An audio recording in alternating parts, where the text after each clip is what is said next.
queridos companheiros, amigos de jornada encarnatória, boa noite. Que o Pai, que a paz do Mestre Jesus esteja com todos nós.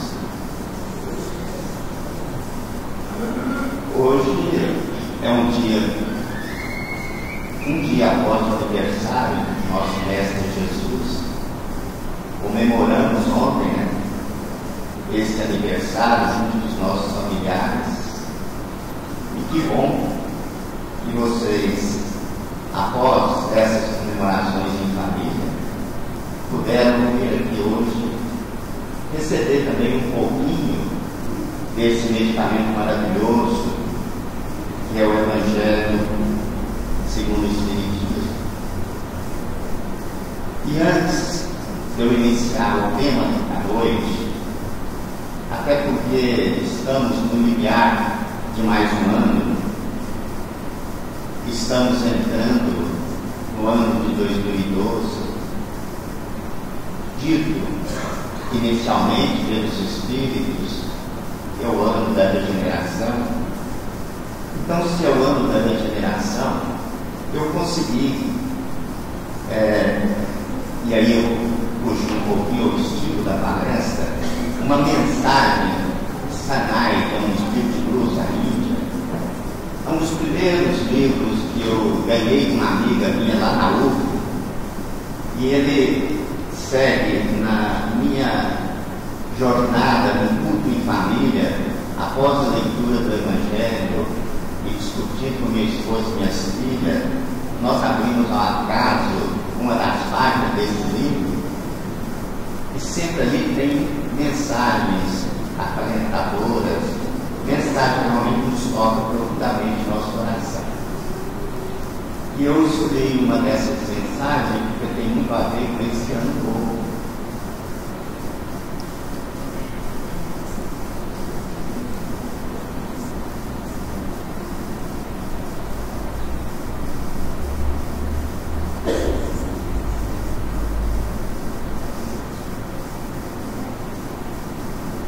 Chamamos Jesus para compartilhar conosco, esse nosso banquete da noite.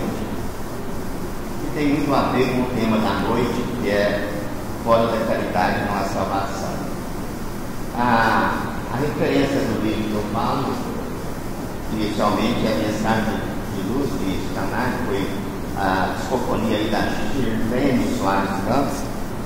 É esse livrinho aqui, que você já vê que está bem enxurradinho, sinal que a gente realmente tem ele como um berço, tem ele como um remédio a nos orientar no dia a dia.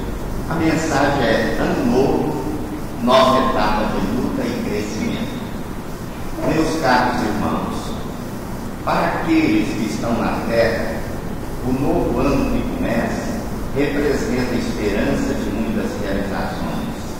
Representa a conquista de bens materiais, representa novos amores que chegam ou novos amores que partem, representa sempre aquilo que a pessoa mais almeja. Mas ninguém pensa que um novo ano é um novo marco de responsabilidade para as almas. É uma nova conquista no campo espiritual que deve representar principalmente uma mudança nos hábitos, uma mudança no coração, uma mudança nos sentimentos. Quantos e quantos partirão no findar deste novo ano? Pelos excessos, pelos desregramentos e pela irresponsabilidade. Quantos e quantos, na euforia das comemorações, vão conhecer pela primeira vez o gosto do vício, da decadência, das orgias, dos compromissos com a sombra. Se o ano novo é recomeço, deve ser principalmente marcado com a consciência de que somos criaturas que estamos sob a proteção de Deus e que sobre essa proteção devemos reconhecer agradecidos de forma diferente, não sendo indiferentes. quantas caminhadas pela terra, deixando em nossas almas marcos de tragédias, quantas e quantas vezes, mascarados nos bailes da vida, dançando com a sombra e com as trevas. Agora é hora de resplandecer em nós a luz. É hora de olhos novos, identificar valores novos, porque aquele que é Senhor da vida é Senhor do basta. Aquele que é Senhor do trabalho também é o Senhor do impedimento supremo. Saibamos, meus irmãos, agradecer, seja como for, o ano que tivemos, a bênção de mais uma etapa reencarnatória, mas que comecemos diferente, porque décadas de sofrimento e de sangue vocês terão, de desespero e de tristeza. Não queiram sofrer apenas numa noite todas as alegrias do ano inteiro. Procurem, sim, armazenar muita força, muita energia, muita consciência da responsabilidade que é viver para que tenha na alma as forças necessárias para superarem as provas que virão e de espíritos firmes, segurando a mão do Cristo, crescer em confiança em direção à luz, a sua proteção. Proteção recebe aquele que faz luz a ela. Se criamos todas as condições para sermos atacados pelas sombras, se criamos todas as condições para sermos vulneráveis, como seremos e como queremos compartilhar o banquete divino de Jesus, se para isso nenhum esforço fazemos? E sejamos diferentes nesse novo ano a por vir. E Jesus ama.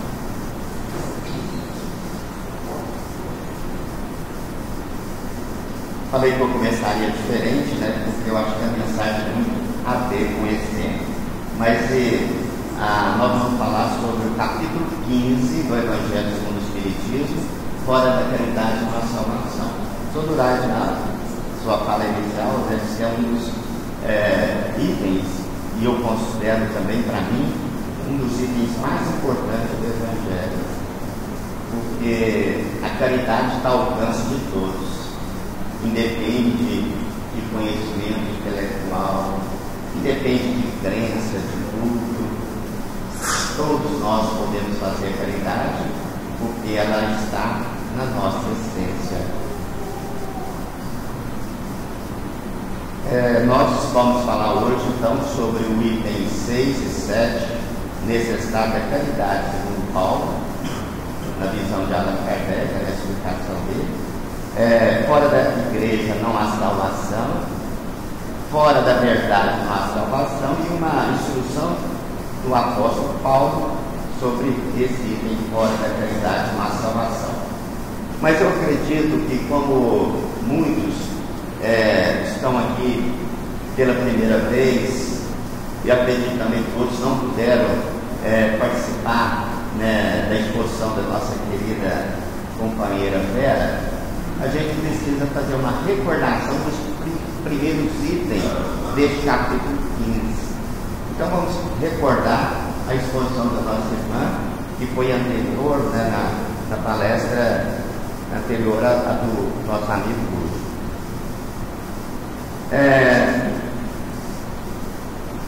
Allan Kardec, né, começa a fazer uma indagação de que precisa o Espírito para ser salvo, né?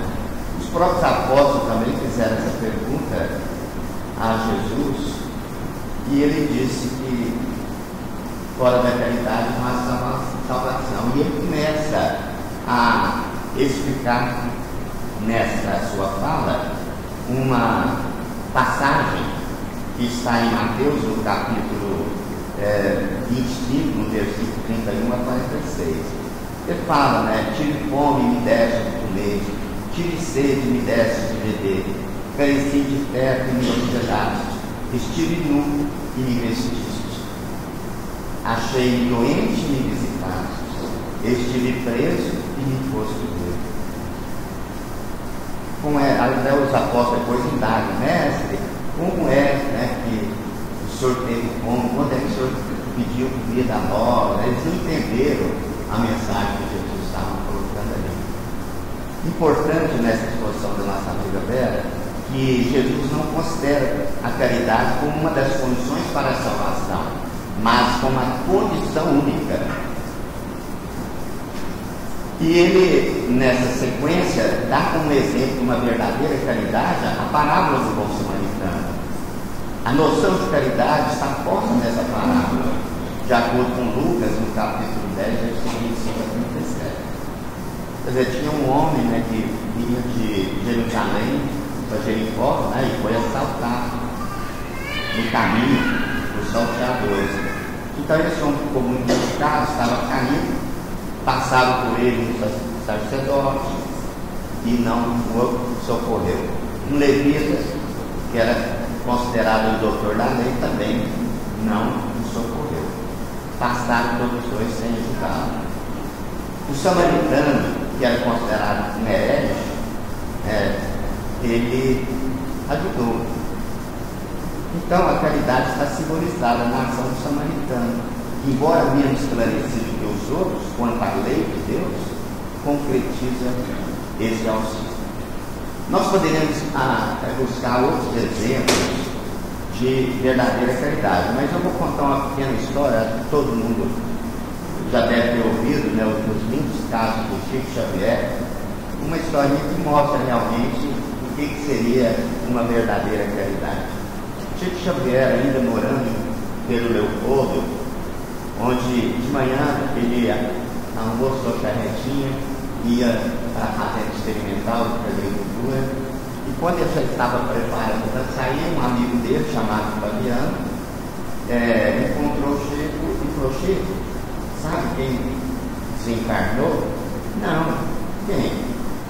Ah, foi o seu ex-patrão, o senhor Juca. Ah, mas que pena.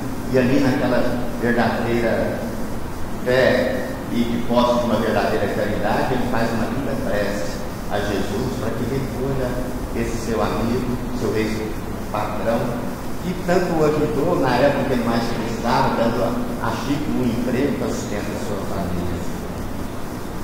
Só que o amigo falou: só que tem um problema, Chico. Eles vão enterrá-lo como indigente. Não tem recurso nem para comprar um caixão. Aí o Chico: vá aonde ele está sendo velado e me espere, porque eu vou procurar arrecadar recursos para que nós possamos comprar um caixão. E ele sai, ele olhou no bolso, não tinha nada, né? Ganhava muito pouco. E ele foi batendo de casa em casa pedindo um auxílio para que ele pudesse arrecadar um recurso para comprar o caixão. O Porto Leopoldo era muito pequeno, todo mundo ficou sabendo, né? Ele se comoveu com essa atitude. Inclusive, passando Chico perto de um amigo seu, cego, e aí ele pega esse cego e fala: onde você vai? Ah, eu estou arrecadando um recurso para ajudar o meu patrão. Ah, seu nego, ele chamava nego esse ceguinho. Eu estou com muita pressa. Não, Chico, espera um pouquinho. Eu tenho aqui as ofertas que eu recebi ontem e hoje, está no meu chapéu, retira e coloca, eu quero também ajudar. Aí o Chico, sensibilizado, os olhos lacrimados, com lágrimas nos olhos, agradece esse gesto.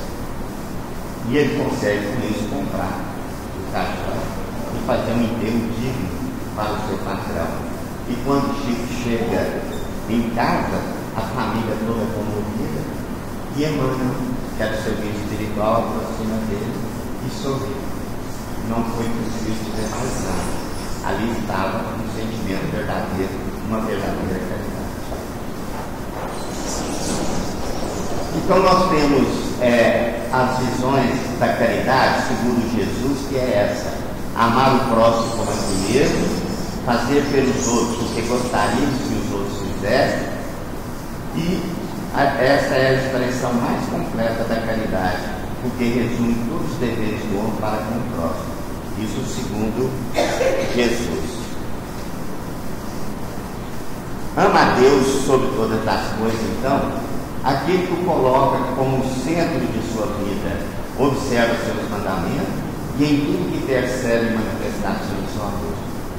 Ama ao próximo como a si mesmo, aquele que faz para os outros todo o bem que para si próprio desejaria. O amor ao próximo é a mais autêntica manifestação de amor a Deus. Essa é a visão de Jesus. Agora, segundo os Espíritos, aí na questão 886, Kardec pergunta aos cristãos qual é o verdadeiro sentido da palavra caridade, como entendia Jesus. E a resposta dos Espíritos foram essas: benevolência para com todos, indulgência para as imperfeições dos outros e perdão das ofensas. O que seria benevolência? Aí buscando no dicionário, né? Seria a benignidade, cordialidade, a tolerância, a complacência, a fé, o estima, etc. Esse é o sentido da palavra benevolência. Indulgência é a facilidade em perdoar os erros dos outros, é a clemência, a tolerância, indulto, perdão. A indulgência para as imperfeições dos outros, então, é a aplicação da base do Cristo, que atire a primeira pedra que estiver isento de pecado. Então, no Evangelho de João. A esse respeito, eu gostaria até para despertar um pouquinho, né, e fazer com que vocês reflitam sobre isso. Eu estava numa palestra de autoajuda, uns 6 meses atrás, lá no Camaru, e um dos palestrantes, né, contando a história de que tinha um pastor no Evangelho que foi fazer uma pregação, né, numa pequena cidade no interior de Minas, um lugarejo ainda sem asfalto, sem calçamento, era uma vilinha mesmo, e ali estava reunido uma plateia aí de 15 a 20 pessoas ouvindo esse Evangelho fazer essa palestra. E aí ele, no final, tinha um dom, né, da palavra, ele realmente cativava os ouvintes, e aí ele falando naquela passagem da mulher ajuda, aí ele fala assim: meus irmãos, quem nunca errou, que atire a primeira pedra. Aí um dos que estava lá ouvindo, abaixou, pegou uma pedra e pá, mandou na cabeça dele, saiu sangue, ele ficou lá todo lambuçado, né? Ele falou: irmão, mas que isso? E a caridade? Ele falou: o senhor falou que quem nunca errou, que atirasse a primeira pedra, eu nunca errei.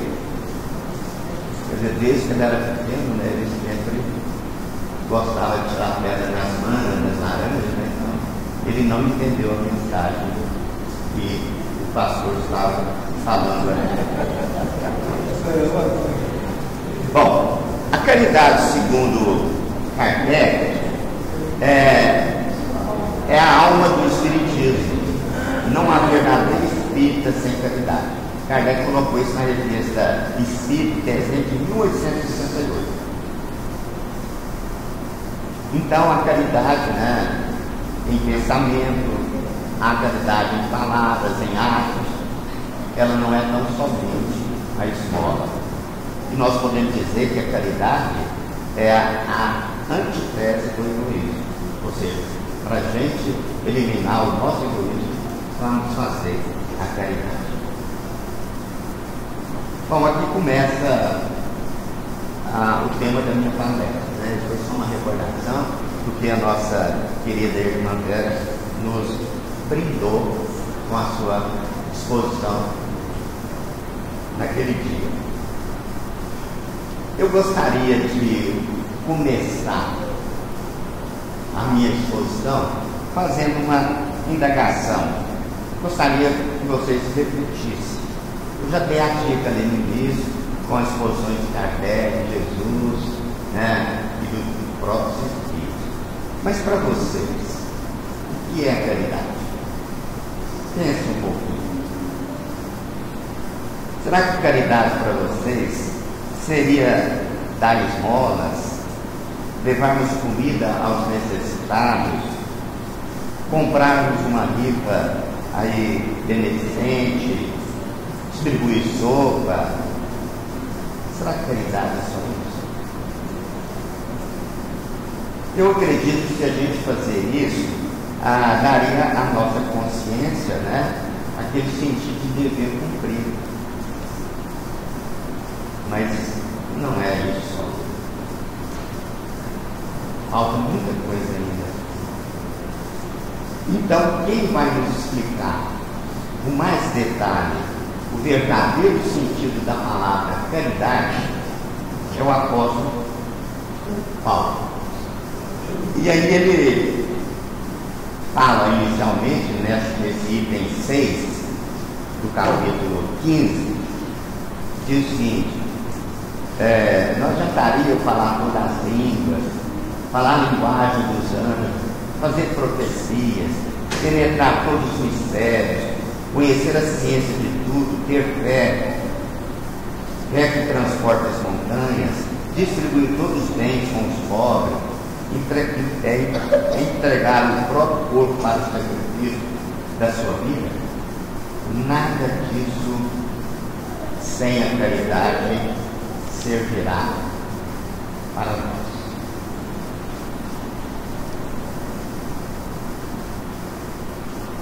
Nós sabemos que, embora a caridade de distribuição de bens materiais ela seja importante, mas ela não se resume nisso.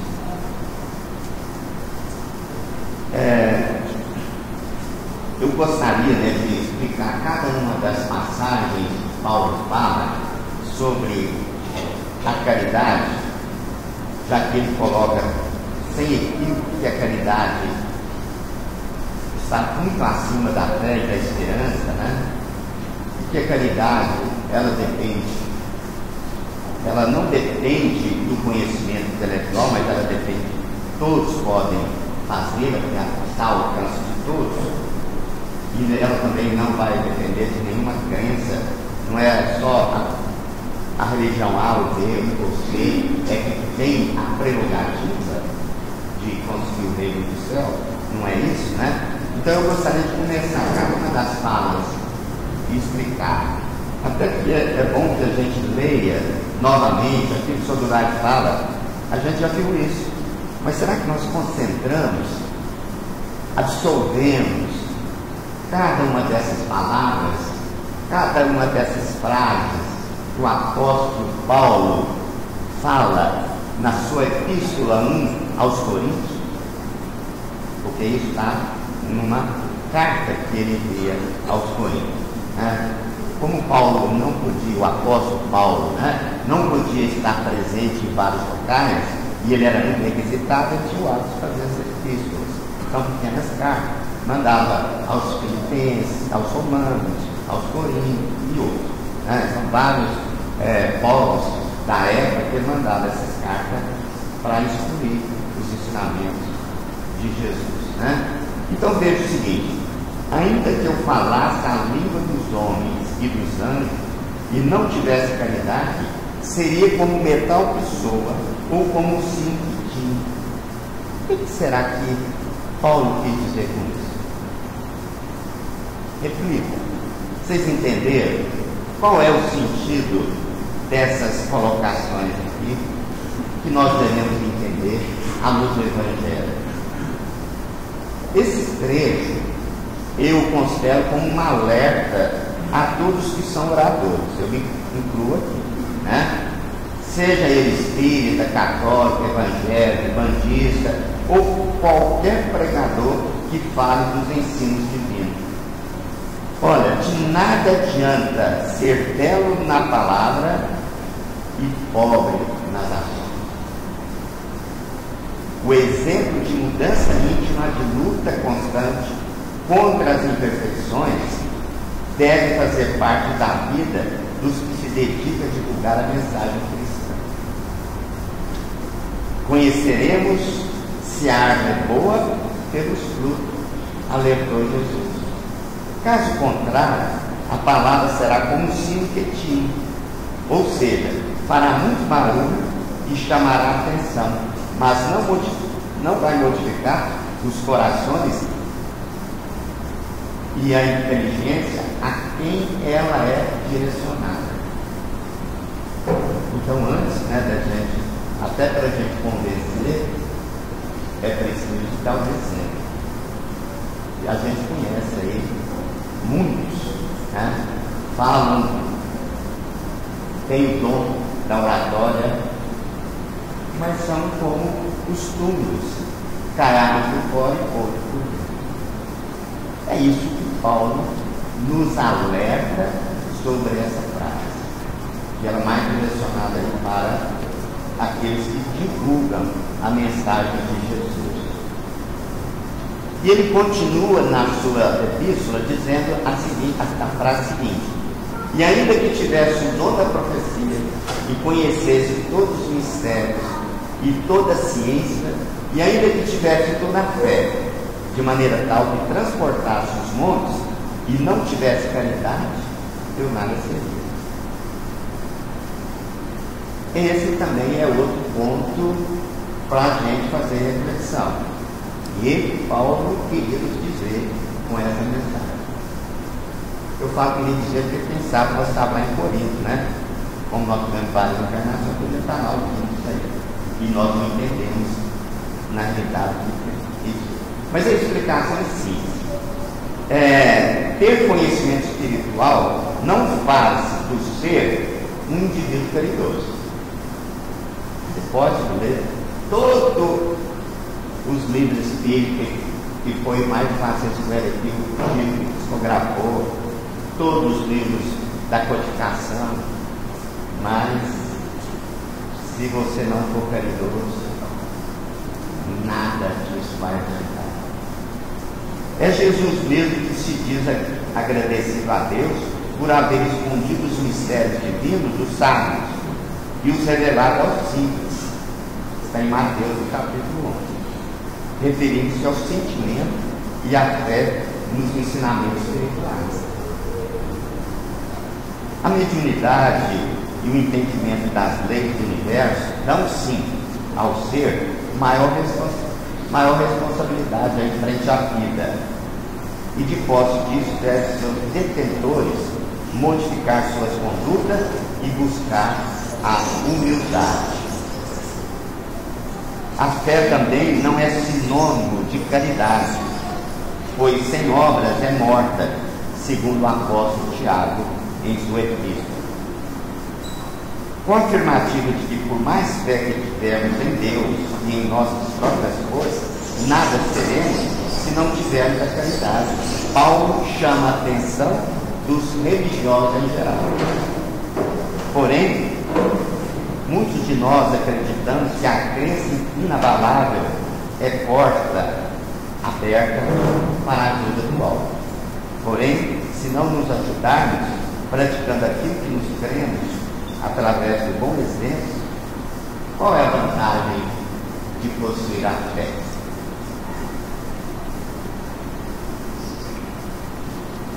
Reflitamos um pouquinho sobre isso. Ainda, ele continua a dizer que ainda que distribuísse toda a minha fortuna para sustento dos pobres, e ainda que entregasse o meu corpo para ser queimado, e não tivesse caridade, nada disso me aproveitaria. Novamente, vamos refletir o que significa isso. Então, meus amigos, dar esmola e acabar com a necessidade material do próximo, eu acho que é muito importante. Mas preciso alertar as pessoas que tudo vai depender da intenção. Se fizermos a doação material com o objetivo de aparecermos aos olhos dos outros, ou então para aliviarmos a nossa consciência, estaremos nos enganando. Além disso, corremos o risco de ajudar ao necessitado, mas talvez, numa colocação má ou indevida, possamos humilhar. A doação desinteressada, então, deve brotar da compreensão da lei de Deus, tornando-nos irmãos de quem ajudamos e tendo como único fim o amparo e o alívio do sofredor. E ainda nesse trecho, o apóstolo Paulo instrui que de nada adianta nos autoflagelarmos com o intuito de mostrarmos para quem nos vê que somos crentes em Deus. Mais importante do que castigar o corpo com privações e sofrimento é sufocar as más tendências, verdadeiras causas de nossas desgraças. Novamente, a gente tem exemplos de irmãos que não têm esse entendimento que a doutrina espírita nos coloca, que acha que é muito mais importante autoflagelar, fazer penitência, sendo que a verdadeira caridade é aquela de auxiliar aquele irmão que passa por privações. Não é necessário nós termos recursos financeiros, mas quem sabe tenhamos uma palavra amiga, uma oração, um carinho, um sorriso, um abraço. Isso tudo é caridade e não nos custa muito. Aliás, não nos custa nada dedicarmos um pouco do nosso tempo para visitar um doente, visitar um parente. Isso tudo é importante. Então ninguém pode, em sã consciência, alegar: eu não tenho tempo, ou eu não faço isso porque eu não tenho recurso, ou eu estou com dificuldade financeira no momento. Não. Jesus não espera de nós que doamos aquilo que nós não temos. Ele espera que aquilo que nós temos que seja doado de coração. Ele continua com essa outra frase: a caridade é sofredora, é benigna, a caridade não invejosa, não trata com leviandade e não se ensoberbece. O que ele quer dizer com isso? Paulo nos mostra que a verdadeira caridade traz a resignação, que é o entendimento das dificuldades da vida como obstáculo a serem vencido, objetivando o progresso espiritual. Ali a bondade para com todos, independe do momento, pois a vingança e o ódio corrói o sentimento e turbam os sentimentos racionais, enquanto o perdão enobrece o ser. Diz ainda que a prudência deve fazer parte de quem busca a caridade, pois ser leviano traz consequências inesperadas e o orgulho do homem pode contribuir para o afastamento de Deus. E Paulo continua: não se porta com indecência, não busca os seus interesses, não se irrita, não suspeita mal, não folga com a injustiça, mas folga com a verdade. E aí vem a explicação, que a gente conseguiu tentar passar isso com vocês, em outras palavras. Em um mundo onde o que mais vale é a satisfação pessoal, mesmo em detrimento da paz alheia, a caridade busca decência e fraternidade. Precisamos, meus amigos, refletir sobre de que adianta levarmos vantagem em tudo se alguém estiver sofrendo com isso. Com certeza, esta dor do próximo será revertida em desespero, rancor, violência, que mais cedo ou mais tarde acabará voltando-se contra nós, mesmo em nossos filhos ou amigos. Irritar-se é a melhor forma de perdermos a razão. Por isso, a paciência e a sensatez fazem parte da caridade.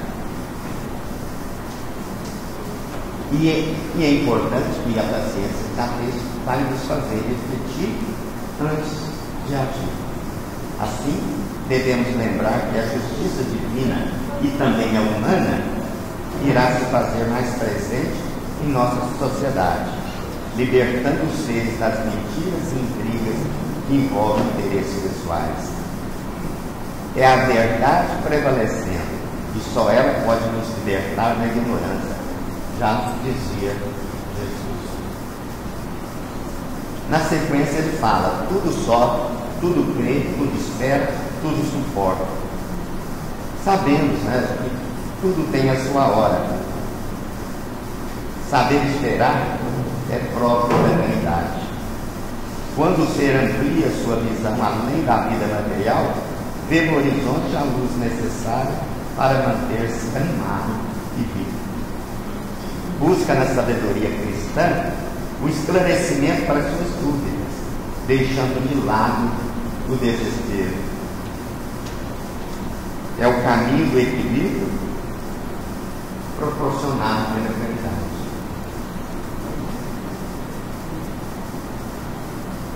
E aí ele termina, né, a sua fala: agora, pois, permanecem a fé, a esperança e a caridade, mas a maior desta é a caridade. Mudança íntima, humildade, obras, exemplos, doação desinteressada, resignação, bondade, perdão, prudência, decência, razão, tranquilidade, sabedoria, justiça, amor ao próximo como a si mesmo. Foi isso que Paulo verdadeiramente quis nos dizer sobre a caridade, que é um conjunto de atributos morais e intelectuais que fará do espírito ser dono do seu próprio destino. A fé e a esperança são também indispensáveis para uma existência sensata e confiante. Elas são assessoras, coadjuvantes da caridade. Só que a caridade é o sentimento maior que o homem deve buscar para libertar do seu egoísmo e encaminhar para o reino de Deus.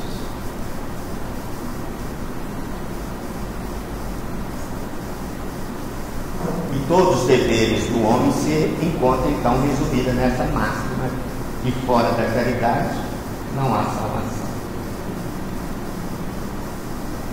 Allan Kardec, ele explica-nos que reconhece o verdadeiro espírita pela sua transformação moral e pelos esforços que faz para domar suas más inclinações. Jesus nunca disse, né, que esperasse de nós ser santo. Ele reconhece as nossas dificuldades, as nossas imperfeições. Então nós não vamos, a partir de hoje ou de amanhã, nos próximos anos, esperar, né, agora eu já sou, né, um verdadeiro espírito. Não. Desde que a gente toma atitude de querer se transformar, querer ser hoje melhor do que fomos ontem e sermos amanhã melhor do que fomos hoje, já é caminho andado. Na sequência, nós vamos entender, né, o que Paulo quis nos dizer e o que Jesus quis dizer também, que fora da igreja não há salvação. Aliás, nem foi eles que disseram, né? Esse é um dogma que surgiu bem lá no século III,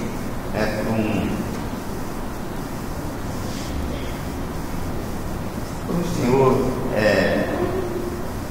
da Igreja Católica, né, que colocou que fora da igreja não há salvação, e que as igrejas evangélicas adotou isso como dogma, como verdade, porque era do seu interesse, né? Então veja o seguinte, que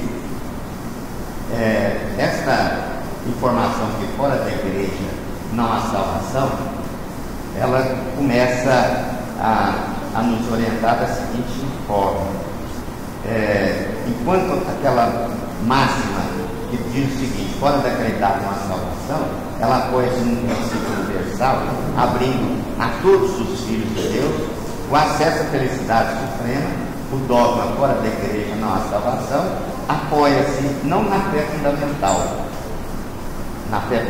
em Deus e na imortalidade da alma. Ela é a fé comum a todas as religiões, mas ela apoia na fé especial em dogmas particulares e, portanto, ela é exclusivista e absoluta. E longe de unir os filhos de Deus, separa-os. Em vez de incitá-los ao amor de seus irmãos, alimenta e sanciona a irritação entre sectários dos diferentes cultos que reciprocamente se consideram malditos na eternidade, embora sejam parentes e amigos sectários. Nós sabemos pela história, vimos determinadas religiões querendo impor a sua doutrina, achando que uma é melhor do que a outra. Temos o caso das cruzadas, temos o caso das lutas entre protestantes católicos na Irlanda, as lutas de muçulmanos e judeus e tantas outras, que dão esse sectarismo, achar que a sua igreja, o seu culto, a sua religião é a verdade, é a única, é ela que é a salvação. Eu tinha esquecido do nome, do sacerdote, um doutor, ele chama-se Cipriano de Carthage, que no terceiro século disse, pela primeira vez, fora da igreja não há salvação. E ali as outras seguiram, porque interessa a regimentar o seu rebanho, torná-lo na sua fé ignorante, para manipular de acordo com as suas necessidades e os seus interesses. Mas Jesus nunca disse, fora da igreja não há salvação. Ele disse, fora da caridade não há salvação. E os Espíritos vieram confirmar essa máxima. Eles não disseram que fora do Espiritismo não há salvação. Chico, inclusive, no Pinga Fogo, 1970, ele disse isso. E o próprio Kardec, se os Espíritos tivessem falado que fora do Espiritismo não haveria salvação, ele procuraria uma outra.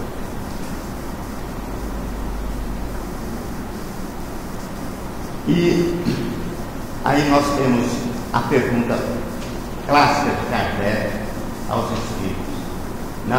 No livro dos Espíritos, na questão 842, ele diz: qual é a melhor religião? Ou a melhor doutrina? E os Espíritos falam isso. Será aquela que mais homens de bem e menos hipócritas fizerem, isto é, pela prática da lei de amor, na sua maior pureza e na sua mais ampla aplicação. Esse o sinal porque reconhecereis se uma doutrina é boa, visto que toda doutrina que tiver por efeito semear a desunião e estabelecer uma linha de separação entre os filhos de Deus, não pode deixar de ser falsa e perniciosa. Então todas, nós da doutrina espírita, respeitamos todas as doutrinas, desde que elas vêm para transformar o homem, para que ele possa ser cada dia melhor. Se ela tem esse objetivo, ela será bem-vinda. Na sequência, nós temos uma outra máxima no item 9, que é fora da verdade não há salvação. Essa máxima, ela é muito semelhante à anterior. Fora da verdade equivale a gente entender fora da igreja também não há salvação, porque ela é também exclusivista, sectária, porque não existe uma única seita que não pretende ter o privilégio da verdade. Qual homem que pode gabar-se de possuir integralmente a verdade. Sabemos que o conhecimento, ele se faz a todo momento. O próprio Jesus disse, falava por parábola que ele não poderia revelar toda a verdade naquele momento. Disse que enviaria outro Consolador. E aí, na própria codificação, nem todas as verdades estão contidas ali. São necessárias novas obras, espíritos, novas comunicações com um plano superior, para que essas verdades possam ser reveladas à medida que a ciência vai evoluindo. O Espiritismo não vai à frente da ciência, ele vai a passo. Então, muitas verdades, muitos mistérios ainda no meio de Deus estão para ser revelados. E nós não podemos, de forma alguma, acreditar de que a verdade de um grupo ou de outro seja exclusivista. A verdade, ela está sendo revelada a cada momento. O Espiritismo, de acordo com o Evangelho, é admitido a salvação para todos, independente de qualquer crença, contando que a lei de Deus seja observada, não diz fora do Espiritismo a salvação. E como não pretende ensinar ainda toda a verdade, também não diz fora da verdade não há salvação, pois que essa máxima separaria em lugar de unir e perpetuaria os antagonismos. Resumindo tudo que nós vimos, já estamos encerrando,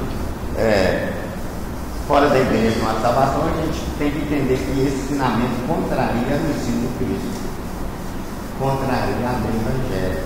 Por quê? São fundamentados em dogmas particulares, são exclusivistas, absolutistas e parte do princípio da fé cega. Da mesma forma, fora da verdade não há salvação, é equivalente ao fora da igreja não há salvação. Também é exclusivista, perpetua o antagonismo, e sabemos que a verdade é relativa e ela é a aspiração da humanidade. Somente a verdade absoluta é patrimônio dos espíritos mais elevados, aquele da escala Cristo. Esse tem esse conhecimento mais alto. Então, a recomendação de São Paulo é essa regra espírita que nós devemos seguir, e fora da caridade não há salvação. Vai evitar dessa forma que nós pratiquemos o mal, para que pratiquemos sempre o bem. Não poderia o Espiritismo provar melhor a sua origem do que apresentando-a como regra. Por isso que é um reflexo do mais puro cristianismo. Está isso em Paulo no item 9, no item 10. Então, meus amigos, na última parte da instrução do apóstolo, ele diz o seguinte: um novo mandamento eu vos dou, que vos ameis uns aos outros como eu vos amei. Recomendação de Jesus. Então, agradecer a presença de todos, uma boa noite, que Deus nos acompanhe e que todos tenham um ano